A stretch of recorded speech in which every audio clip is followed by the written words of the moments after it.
first ever Elsewhere Fest in Wichita kicks off. Organizers call Elsewhere Fest a different alternative music experience. 12 News reporter Jolia Daughtry spoke with festival organizers about what makes it so different. As you can see behind me, the Elsewhere Fest and Conference kicks off Friday night, and I spoke with organizers over the event that says this isn't a normal music festival. This festival is for the community. I don't know of another festival like it in the country. Unique is the word Askia Ahmad, partner of the Elsewhere Festival, is using to describe the weekend-long event.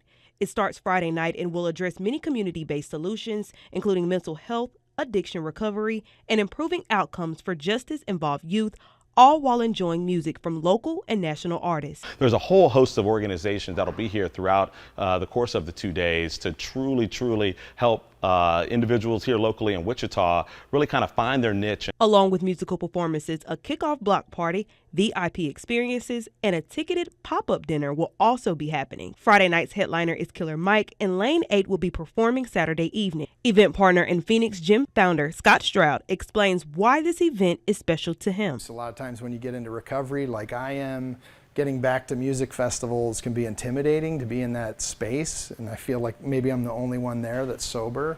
The truth is there's a lot of us there in recovery, and by creating these 1 million strong spaces and working with artists and industry and fans, we can create a supportive environment to empower people back to music. This festival will be on Friday and Saturday, so if you're planning on going downtown, be prepared for traffic or take another route. In Wichita, Jolia Daughtry, 12 News. There's